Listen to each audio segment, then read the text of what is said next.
musicians. This is Corey Taylor from skilledmusician.com, where we are helping musicians improve. Thank you so much for checking out this video.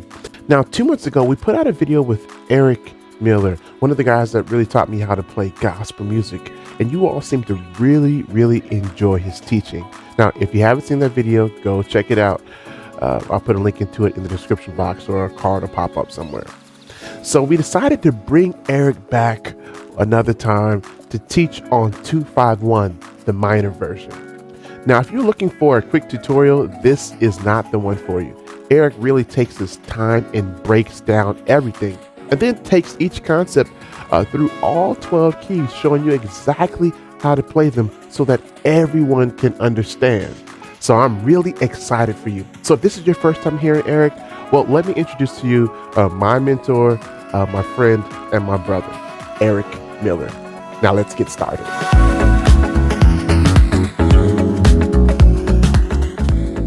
Hey everybody, I'm glad to be back. Thank you, Corey, for that introduction.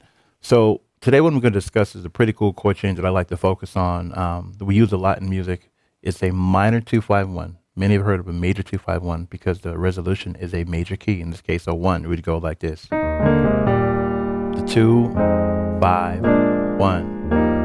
Today the focus will be on a minor 251, which occurs in every key. Today's demonstration key will be, the major will be E flat. However, the focus is not so much about borrowing from E flat as much as it is the target, which is C minor. So we're going to play a D, half diminished chord, a G chord, which will be altered in a moment, and I'll show you that, to C minor. All right, we'll do that again. This chord is D half diminished. So we go to a G chord, which is dominant in nature, and we're going to alter that chord, and we end up on C minor. All right. So I want to talk about how we first of all find that chord I started with the D half diminished chord. Where does it come from? That chord comes from the E flat major scale. I'm going to play it for you. We're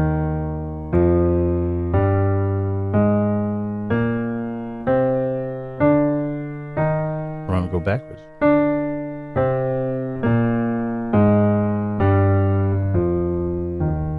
Now, if I take that scale apart and build 7th chords in it, and the easiest way I can tell you to do it is to play every other note starting from the root. Every other note starting from the root. So the 1, 3, 5, and the 7. That's an E flat major 7th.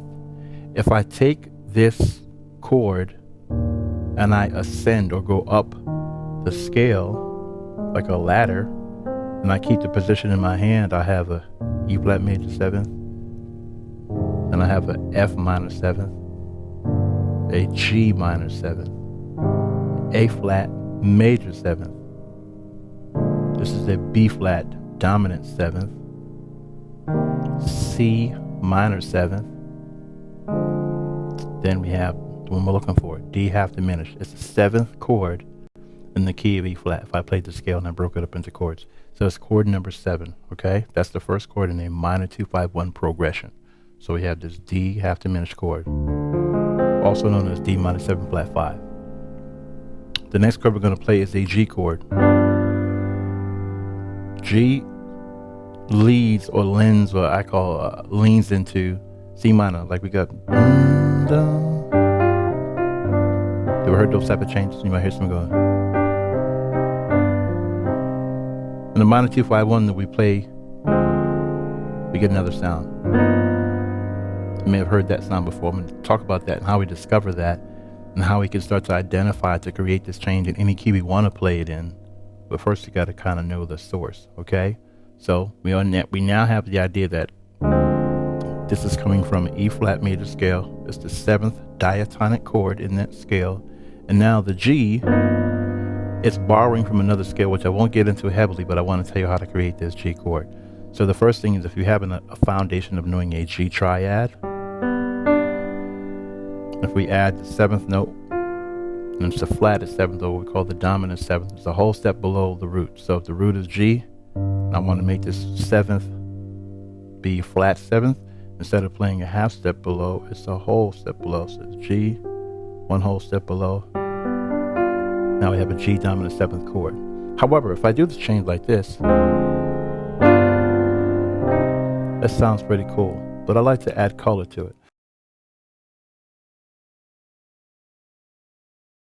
So to add color, we're going to take that G and play some things around it. So I'm going to reference G as the root, but what I'm going to play around it is the first thing I'm going to try is I'm going to play 2 whole steps down major.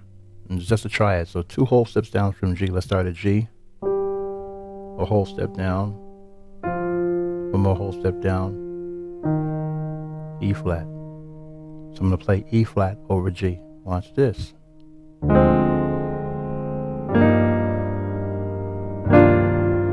Now the melody sings da da da.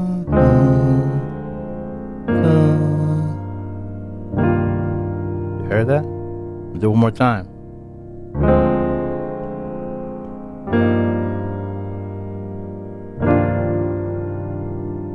All right, now I'll get to the C minor in a second. Probably wondering what that is on top. I'll get to that in a moment. So if I'm going to take this change, and it has a singing quality because the melody's on. We have other colors we can add, so I want to talk about those. But before we get to the final chord, I want to go back and show you that the first chord, the D half diminished, can be played in different inversions. And we normally play chord changes. I think it's important to understand how the melody up top is working, because then you can make your progression sing. If you play a progression that doesn't have a singing quality to it or something that's memorable, you should check out what's the top tone, what's your leading tone. All right. So if I want to play this progression, and let's say I'm doing another inversion, I'll take D and move D up an octave. The inversion now becomes this.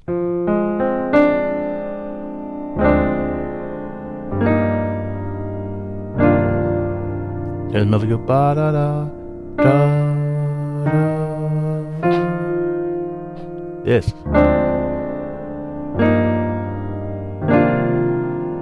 So now I have a D half diminished chord. See that inversion? Just C minor. Alright? Now the way I move this first inversion, root position rather, into first inversion, I can do the same thing and change this D chord again and change the inversion. So the chord itself is just, now we have this. Still gonna play E flat. Alright, let's do that one more time for you.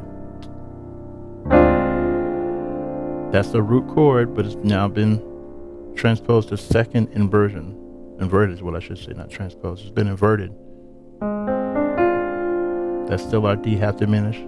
I'm still playing E flat, but now I'm playing E flat in the second inversion. Alright, so it sounds like doom.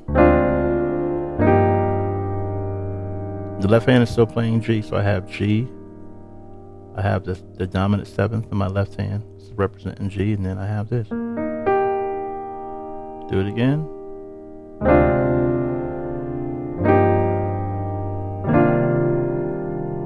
Pretty cool, right? One more change. That's the root position. First inversion. Second inversion. Now we have a third inversion because the chord has 4 notes in it, so we can invert it from root, first, second, and third inversion. The third inversion sounds like this. Sounds different, right? Listen to the melody.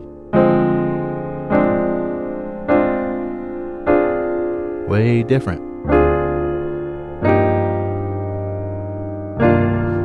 Got a new melody saying da da da.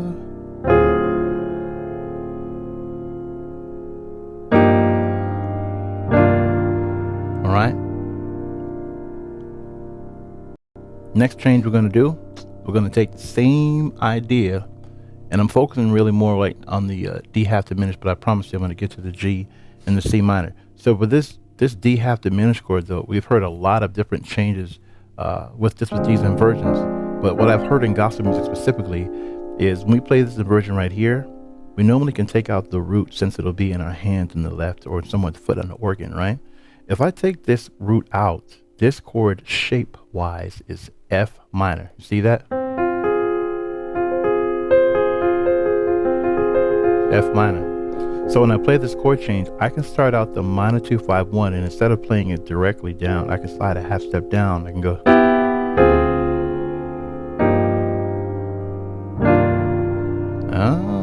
Right? So I can slide up into it, and I'm sliding from the shape of an E minor triad. That's the root position right there, second inversion. Can you hear how it sounds? And nothing will touch when it touches by itself. To the E triad over G, E flat triad rather. Do it again. Next change.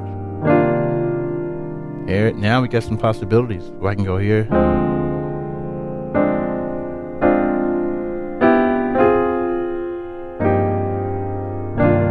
All right. So now we have these options on the D half diminished chord. I want to talk about what we can put on the G chord a little more. I mentioned we have E flat as a triad. We can play E flat in these inversions. This is the first inversion. We can play the second inversion over the G. So if I want to start out, and I'll use the last one I referenced with the F minor shape. Now I'll do the same one, and I'll use the first inversion of E flat.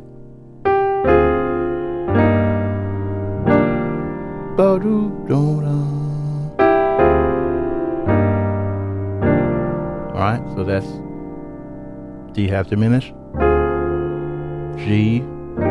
We call this altered because these tones are not in the G scale. They're borrowed. So now the next step I'm going to use is we're going to color in on the G chord. So G as a dominant chord has to have a couple of things that make it be a G7. It needs to have a dominant seventh, which we talked about, but it also needs to have its third. Now most of us know these two tones together that work like this as a tritone, but it's the dominant seventh and major third of the root. So when I add this B, this signifies that this chord is a G dominant seventh. However, when I put E flat over that now, hear that color? That's a really pretty color, right? So if I do my chord change now,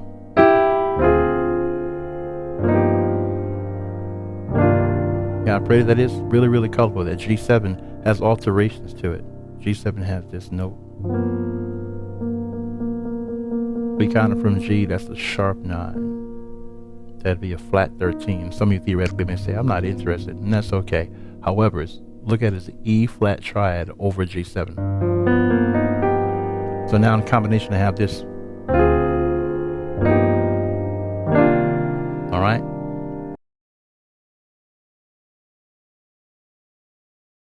I'm gonna give you another option. We can play over the G7. We're gonna do this change, and when someone is singing our song, here we come. We got this. I'll go to this position.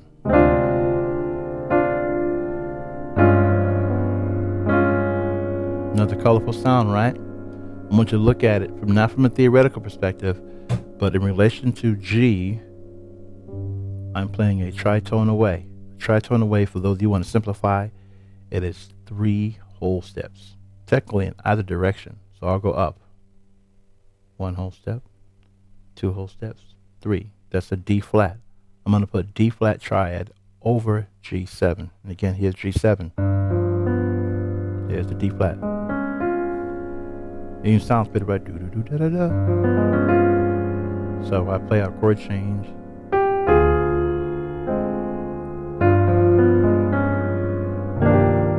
The melody is still singing.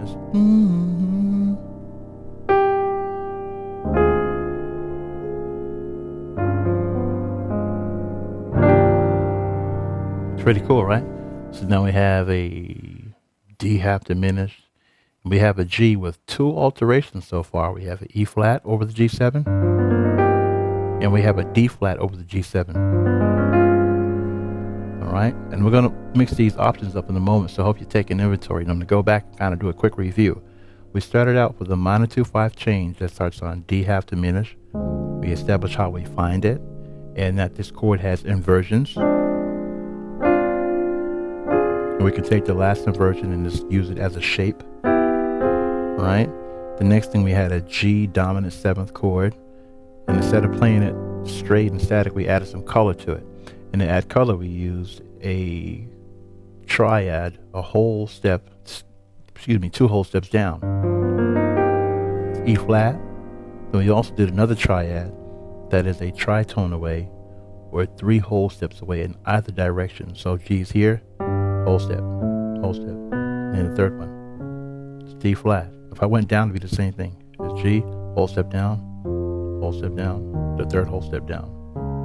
All right, so we're putting D flat over G7. Now we have the first chord. If I put them in a row, that's pretty cool too, right? I can play them back to back. So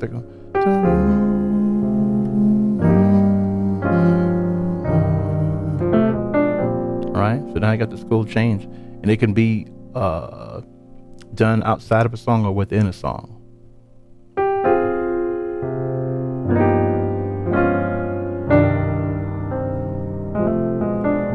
Alright.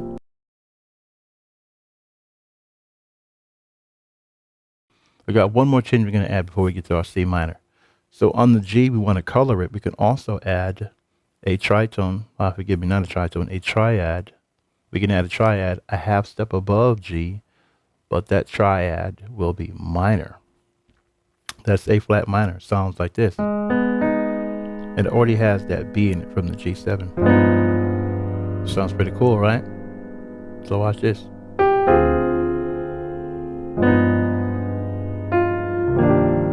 Hey, how the melody is still singing?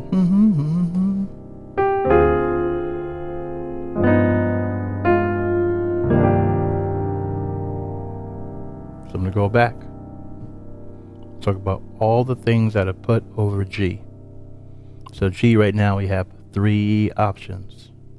We have E flat over G. We have a D flat over G. And now we have an A flat minor triad over D. Now I have the B because it's already being applied from G7. And I can play this A flat minor in another inversion. And that sounds pretty cool. Watch this. If I do the first change, it's just singing.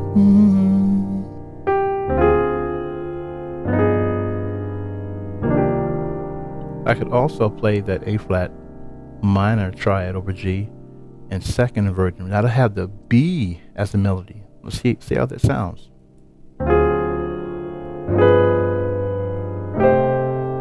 You heard that?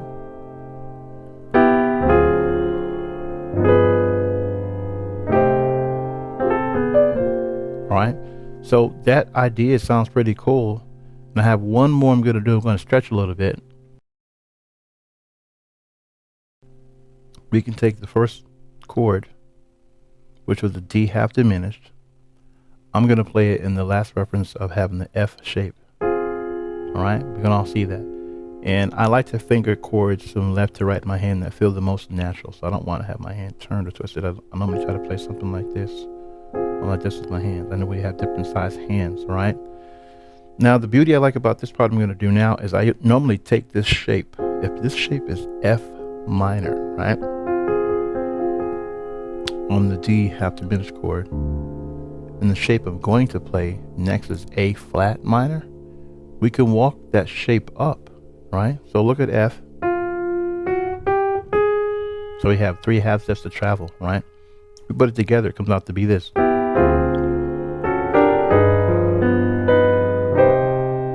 Pretty cool, right?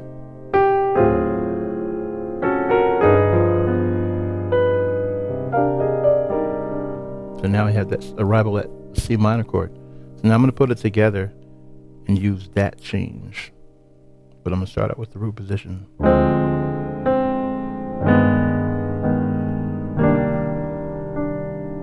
Again.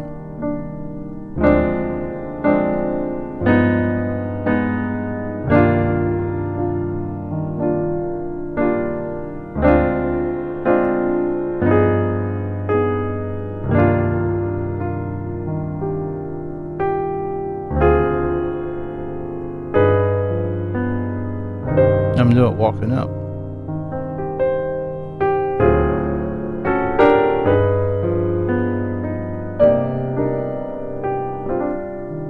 All I hope that's making good sense to you.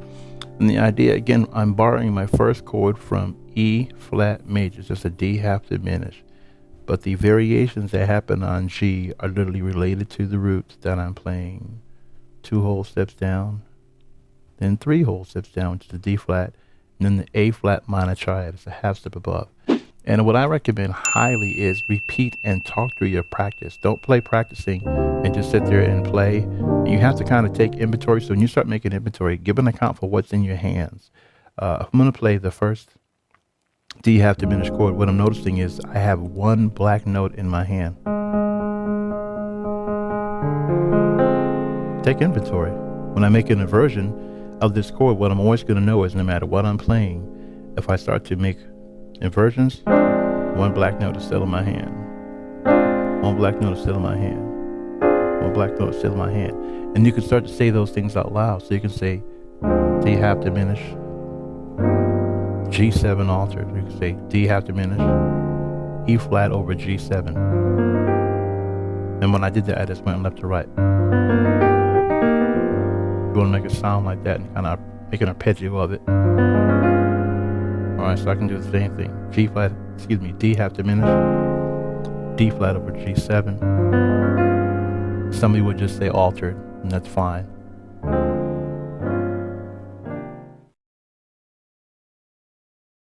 There's a pretty popular song in the 90s by artist Fred Hammond. The song was called Blessed, right? And there are many songs that utilize this change. However, I want to focus on, we can play the minor 2-5-1 in tempo. So Fred Hammond's song, was doing like, blessed in the city, right? Blessed in the field. But when the song turns around, they go, this change, this minor 2-5-1, going to C minor. Now we can play variations, but for today, I'm going to use the ones we talked about. Right? So what I recommend is practicing that change in time. Your tempo doesn't have to be fast because you want to give an account for what you're doing. So the first thing is to recognize where I'm coming from.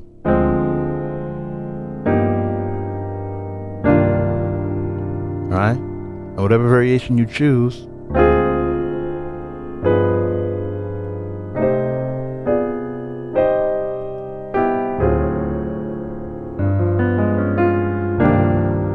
now we have these objects we can mess around with. Right, and then another one I could show you, and I'll show you just for fun, on the initial change of the D half diminished, that chord can also be changed, what we call altered as well, like the G gets altered. And that would then be like this. Get that? I'm gonna do it again. I'm explaining in a second. So I'm shifting the focus here. Instead of D being totally half diminished, you see you had this. Alright? So my theoretical guys, I'm playing a tritone away, I'm playing a voicing, and I don't want to get too heavy into it to kind of stir up the water, but I'm playing a voicing that comes from here. Get that change? So this change, I'm taking some things and making a variation to this. I'm going to show you. This B flat right here is being raised an octave to this. Everything else is still in place. See that? So it's not something new in terms of what I'm playing right here. So I can do this with my left hand. And if you can't make the stretches cool, you just bring them closer like this. Alright, so now I have this change. I'm playing blessed in the city, blessed in the field. Excuse me, blessed we come and where we go. That's the new change. Alright? And now this G chord, I'm playing the A flat minor triad over G. So here, same thing. C minor chord, and this time the 5 is on top. But the same applies that I have the 7th and then 9th from C with the 5 on top. Before I mentioned we had the 11th, right? But I want to just, the melodies,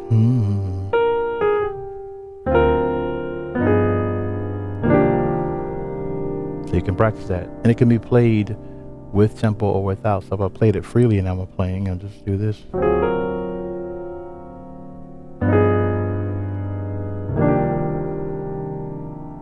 I want to play a variation.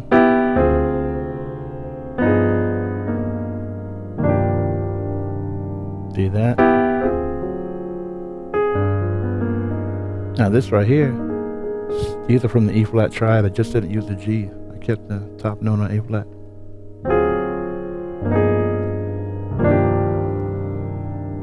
So you try to practice that. Minor 2 5 1. You can play in root position. That's totally fine. To G, to C minor, and I'm playing C minor. So if I had tempo.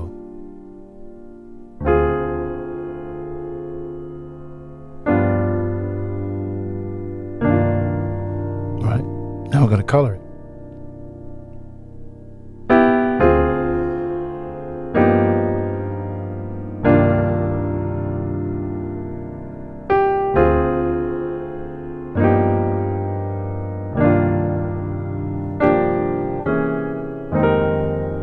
That's the idea. So I recommend you try this chord change in all 12 keys. So check it out though. Those of you who are interested, my brother Corey has a PDF that describes upper structures. That's what I'm playing on G7. These are upper structures. All those colorful tones we like to hear.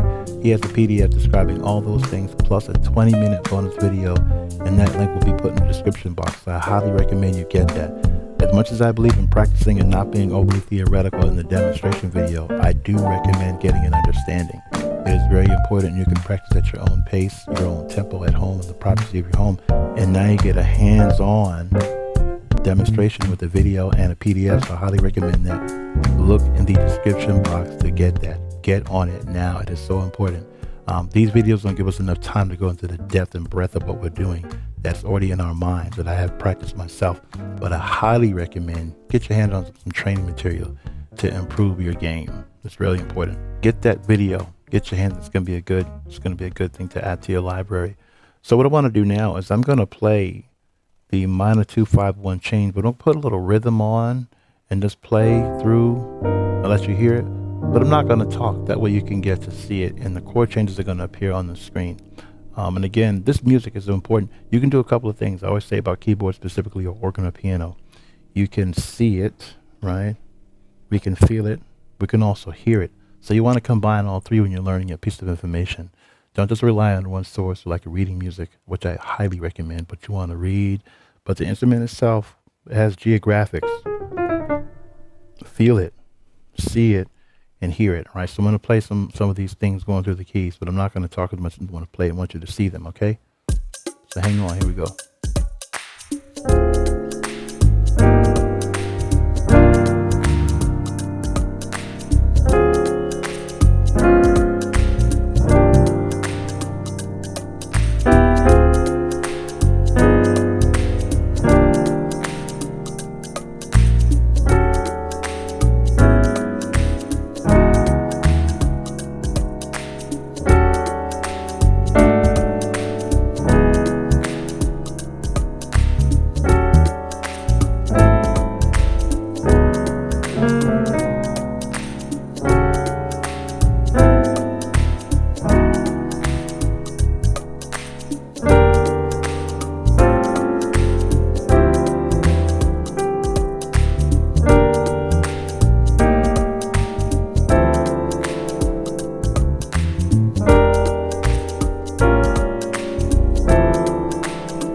Wow, that was intense. Now, I hope you were able to make it along with Erik as he played through all 12 keys. But if not, it's all right. Remember, our goal is to master each one, and mastery takes time, so don't rush it. So again, thank you so much for checking out this video. So please make sure you subscribe to the channel, give us a like, and comment below your suggestions for new videos, because we only want to make the videos you want to see. So until the next one, be blessed and happy practicing.